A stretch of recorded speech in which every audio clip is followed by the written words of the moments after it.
A blessed day to everyone. Welcome to our daily podcast, Hope and Strength for the Journey. What a sunshiny days ahead of us. Let me share with you something worth doing but challenging. Every day we are challenged to do what God commands us to do. Alam natin na ang pinakamahalagang utos is to love. It is quite simple and easy to show love to people who are lovable. But how to love a demanding, selfish, and unlovable person is really a serious matter to deal with. Let's talk about love in its reality. Alam niyo ba na madali lang magsabi ng I love you? But love can be absolutely exhausting. Nakakapagod ang pag-ibig. Meron ngang nagsabi na sa larangan ng kanyang pag-ibig, aakyatin ko ang mataas na bundok, sisisirin ko ang pinakamalalim na dagat, tatawirin ko ang nagraragasang ilog, at lalakbayin ko ang malawak na disyerto, at susuungin ang lahat ng panganib. Maialay ko lang ang aking pag-ibig sa sinisinta ko. Hindi ba't nakakapagod ito? Kung over-exaggeration ang dating sayo nito, tignan mo na lang ang ginawa ni Jesus sa kanyang paglalakbay sa Calvary for the sake of His great love to us. Because love is an action word, ang true love ay may pagtitiis na may enthusiasm ka sa iyong ginagawa. Ang true love ay may sacrifice kang ibibigay. Don't let anyone fool you. Ang klase ng pag-ibig that really makes a difference in this world will take away everything out of you. Maaring na-surprise ka sa sinabi ko. But let me explain.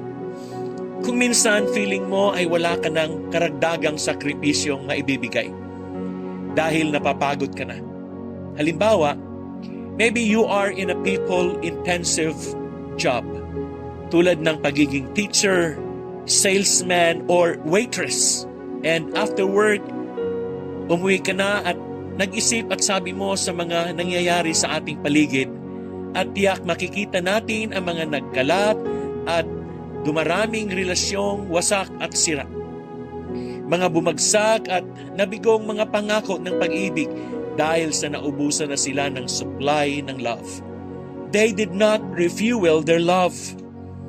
How do we refuel our love tank? We begin by letting God love us. Amen. Maliwanag ang sabi ng Bible, we love because He first loved us. Ito pang sinasabi ng 1 John chapter 4 verse 19. Kapag tayo'y na-worn out na, tired na, at hindi mo na ma-imagine ang iyong sarili na maipapakita mo pa ang iyong love para sa iba, remember that God loved you so much that He sent His Son to die for you. Love is a word that is often used but seldom understood. In this verse, the Apostle John brings us back to the foundation of our ability to love, God's love for us.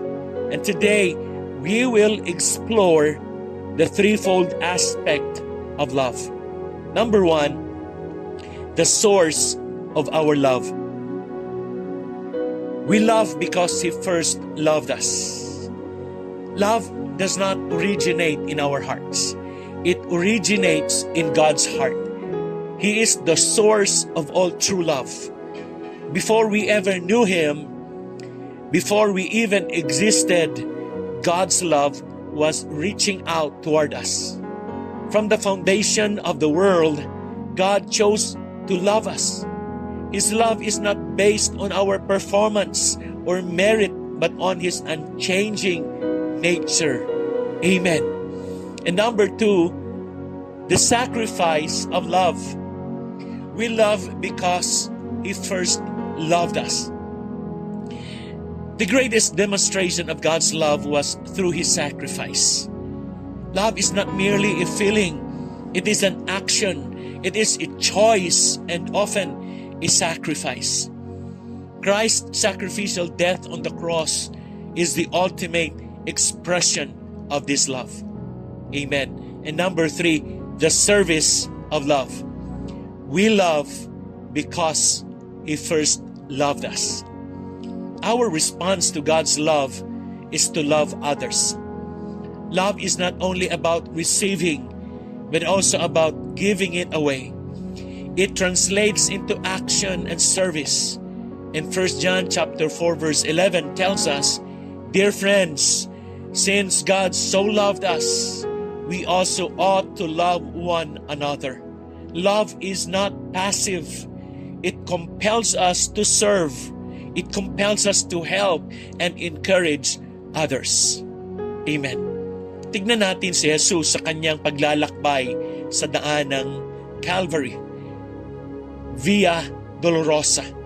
The painful path that Jesus took because He loves us. Ito ang tunay na fuel. That's what keeps us going when we want to quit. We must stand firm on God's love. The Bible tells us to practice love. Love is an ongoing and very deliberate choice, not an emotion or a feeling. We are challenged to step out in faith today and choose to love that difficult person in our lives the way Jesus loves us. Magpa-full tank ka na.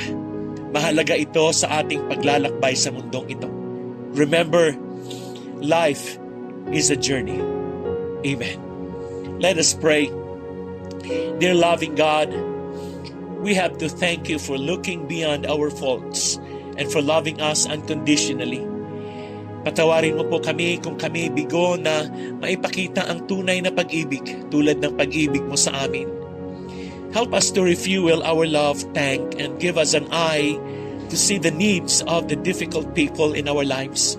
And show us how to meet those needs in a way that pleases You. This is our heart cries. In Jesus' name, amen and amen. Again, good day and have a wonderful day ahead of you. God bless you and your family. See you again tomorrow.